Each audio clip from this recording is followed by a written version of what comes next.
I am here to describe about my ML project whose title is Predicting Boston House Price, and we are using linear regression using machine learning, which I have learned on Skyfire Labs. First we will see the libraries we needed. As you can see, we have imported NumPy, Pandas, Matplotlib for plotting different type of graphs.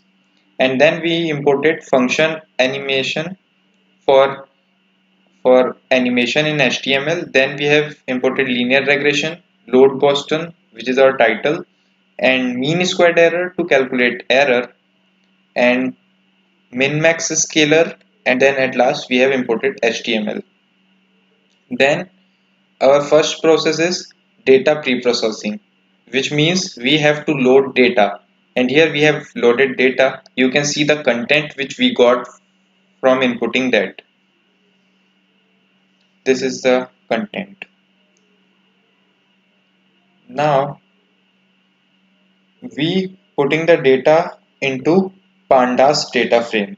So we can see the table we get from putting it into data frame. We got 506 rows and 13 columns.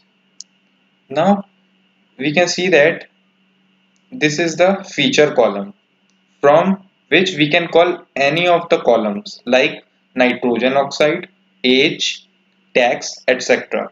And it can be shown here. And then we have to create target in Panda and called it. So we can see that this is the target values. We can also calculate minimum and maximum value. We can see that minimum value is are 5 and maximum values are 50. Then we have concatenated the data, that is we have concatenated features and targets together. So by calling description function, we can call the description, that is we get the database from which we can see the value of count. This is mean, this is standard deviation, and this is our percentile. Then we are moving towards step 2, that is our data visualization. Here we are finding correlation between target values and feature values. We are using here Pearson method. There are many different methods, but we are using Pearson here. And by putting this, we will get the graph of this. You can see that this is L state, RM, PT ratio, indus, etc. And as we head to a step 3, we can see that we have normalized the data, which means we are using min max scalar. Here we have defined x value for L state and y value for target. This is x is our feature and y is our target values. And we are moving to step 4, which is splitting the data. Here we have splitted the data, splitting data into equal sets. Here 0.2, we have used 0.2, which means 20% of data is our testing data set. And further, we are calculating error. This is our mean square error, and we have defined 3 error. That is error function. This is our update function. This is our gradient descent function. Now, update function is used to calculate the value of slope and intercepts, and it also returns the value of both. And gradient descent function is used to calculate the gradient at current position. Here we can see that this gradient descent function is returning the value of slope, intercept, and also the error values. We can see that. We can also calculate the time required for pre-processing of data, that is our 155 milliseconds. Here we can see that. Further, we have plotted the data. This is blue one is our data, and that red one is our predicted value. And by putting this, we can also find the graph between error and iteration.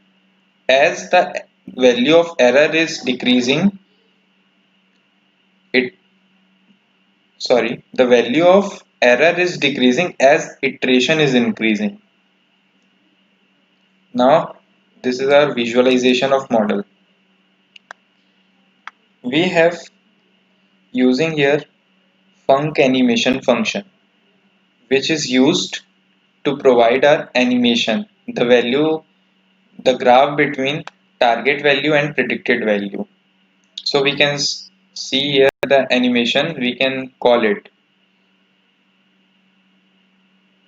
Now, this is our, sorry, I have no further.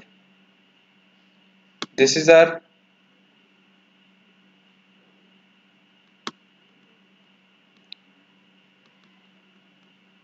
you can see that we have calculated the predicted value here by using the simple equation of line y equals to mx plus c. Now we have calculated the mean square error. In our case, we have taken L state. The mean square error of L state is 0.02 approximately. Now here you can see that we have called it using Panda data frame. So the table appears on the screen, which is the target value of y and the predicted value of y for value of x. We can also plot this graph. You can see that blue one was scatter and the red one was our predicted value. Now we are here bounding our limits, that is reshaping it between -1 to 1. So you can see that the last we get the table in the last, which is value different values of x, we get the value of target value and the predicted value. You can see that as the value of x is lower, the difference between error was small, and as the value of x increases, the error also increases, and we have already seen in this our upper graph also.